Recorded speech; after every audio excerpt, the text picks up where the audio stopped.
All Stop Sports. What's going on, ladies and gentlemen? Back to talk a little bit more boxing from the evening of December 10th, 2016.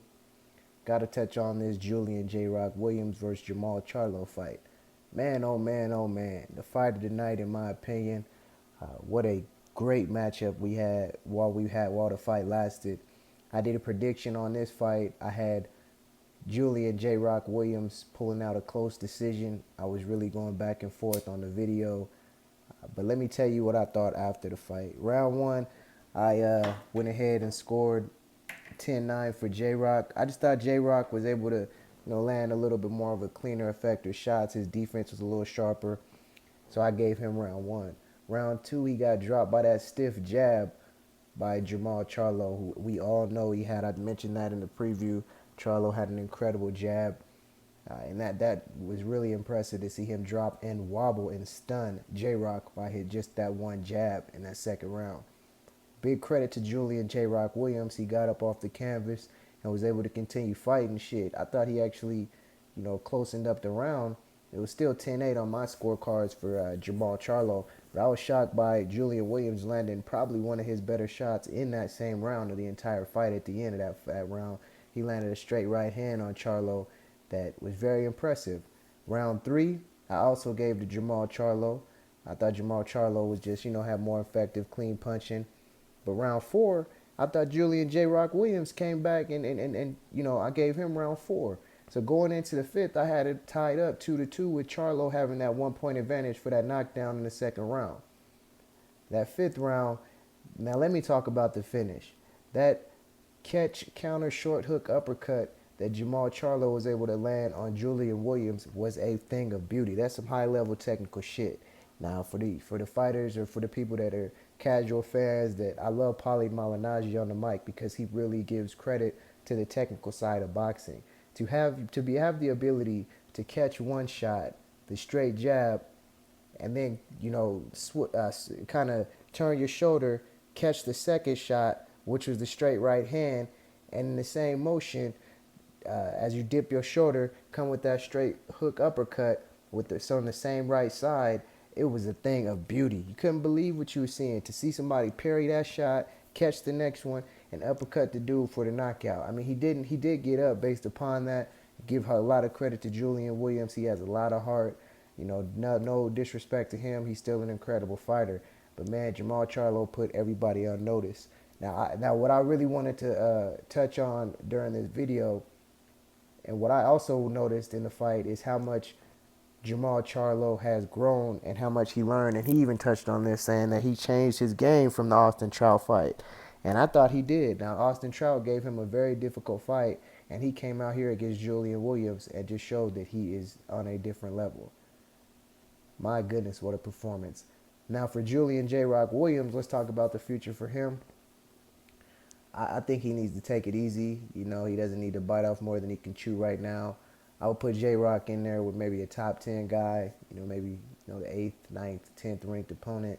Let him get his feet back under him. Let him get a good couple victories before we allow him to have another title shot. We just don't want to rush the process. He's a great fighter, still young, 26 years of age. And, he took a loss tonight. We just don't want to mess up his confidence or, have him on a back-to-back losing streak or have him feeling like he can't show up for the big event, which is the title fights. So I would give him a couple fights at 154, just to get his confidence back. He's still young, like I said. But, man, his skill, his defense, you got to respect Julian J. Rock Williams and his heart to get up both times after he was dropped the first time. And you could tell he was on shaky legs. And then when he got up the second time, he was out. But he came out he got back up to get finished off. He has heart. So shout out to Julian Williams. Like I said, let him take a couple, not tomato cans, but just a couple, B, maybe C plus fighters to get his confidence back before you put him back in there with the A-level champions. That's what I recommend doing. As far as the future for Jermall Charlo, this dude, man, I mean, it's his world. Because we know Canelo Alvarez is going to dance around that. He's not going to fight Jermell. Erislandy Lara is his stablemate, so they're not going to fight to unify. So the unification bout that he was talking about was going to be with Canelo Alvarez. And every time Canelo fights, he never mentions any of these guys' names, from J-Rock to Jermall, rematch with Lara. You know, he doesn't never, Demetrius Andrade, you don't never hear him mention guys like that. And I'm going to give a video of Demetrius Andrade after this. But Jermall Charlo is thinking about going ahead and moving up to 160. Now, if he decides that, you know, he has no more work left at 154, I would like to see him do that. You know, we'll see him test himself against other guys because he was huge in there. He looked a lot bigger than J-Rock. So we'll want to see him test himself against other guys at 160.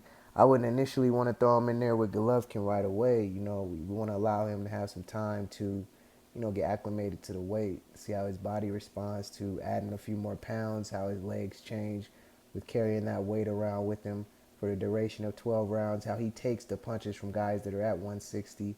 You just don't want to have him jump into the fire right away. But he is going to be a problem at any division. I think he has the ability to be in the top 10 pound for pound. Jermall Charlo is an amazing fighter. So if he decides to move up to 160, I like to see him take a couple of fights at that weight before challenging for a championship, unless, you know, he could beat Billy Joe Saunders tomorrow if they really wanted to make that, if they wanted to give Billy Joe that work. But, you know, we ain't going to see that shit. But, you know, that's all I got on this one. I think Jermall Charlo is going to end up moving up because the big fights at 154, he's not going to get. He's not going to get a Cotto. He's not going to get Canelo. He's going to have to move up. Hopefully he can get, you know, maybe run into Canelo at 160. You know, maybe it'll be a little more difficult to avoid him at that weight. But, man, what an important performance from Jermall Charlo. Much respect to him. All credit goes to Jermall Charlo. A lot of respect goes to Julian J-Rock Williams. Showed the heart of a champion.